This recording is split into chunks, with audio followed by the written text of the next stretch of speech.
दोस्तों playing cards यानी ताश खेलना हो या इनसे कोई मैजिक ट्रिक परफॉर्म करनी हो, ये प्लेइंग कार्ड्स पूरी दुनिया में इस्तेमाल किए जाते हैं। आज की इस वीडियो में मैं आपको प्लेइंग कार्ड्स में छुपे कुछ सीक्रेट्स के मुतालिक बताऊंगा। अस्सलाम वालेकुम दोस्तों, मेरा नाम है अहमद और आप देख रहे हैं क्रिएटिव दुनिया यूट्यूब चैनल।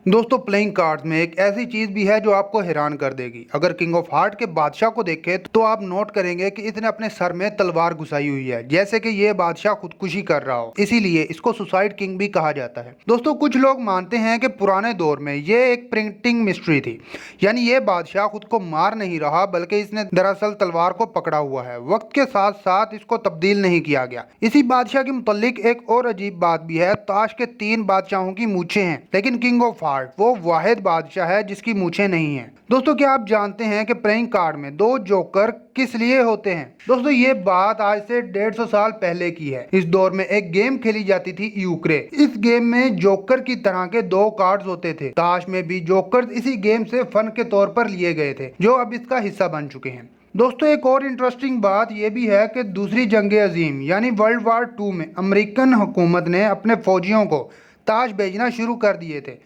इन ताश को अगर गीला करके खोला जाता तो इनके अंदर एक नक्शा होता था। अगर इन 52 कार्ड्स को इकट्ठा कर लिया जाता तो ये एक पूरा नक्शा बन जाता था। फौजियों के पास ऐसे नक्शे होते थे ताकि ज़रूरत के वक्त वो इनको इस्तेमाल कर सकें और दुश्मनों को इन पर शक भी ना हो। कहा जाता है कि 300 से ज्यादा फौजी इसी नक्शे को इस्तेमाल करके भागने में कामयाब हो गए थे। दोस्तों एक और अजीब बात यह भी है कि वियतनाम वॉर में अमेरिकी फौजी अपनी टोपियों के ऊपर एस ऑफ स्पेड यानी इक्के का ये कार्ड लगाकर लड़ते थे, क्योंकि वियतनाम में एस ऑफ स्पेड के इस प्लेइंग कार्ड को मौत की अलामत समझा जाता है। अमेरिकी फौजी वियतनाम के फौजियों को डराने के लिए ऐसा करते थे। ये वियतनाम के किसी फौजी को मारने के बाद इसकी यूनिफॉर्म पर इसी कार्ड को लगा दिया करते थे। दोस्तों अगर आप ऐसे ही किसी और चीज के पीछे छुपे सीक्रेट्स के बारे में जानना चाहते हैं तो कमेंट करके जरूर बताएं। उम्मीद करता हूं आपको आज का प्लेइंग कार्ड्स का सेकंड पार्ट पसंद आया होगा। अगर वीडियो पसंद आई है तो वीडियो को लाइक करें, दोस्तों के साथ शेयर करें और चैनल को सब्सक्राइब करना मत भूलें। और आप लोग मुझे इंस्टाग्राम पर भी फॉलो कर सकते हैं, उसका लिंक आपको डिस्क्रिप्शन में मिल जाएगा।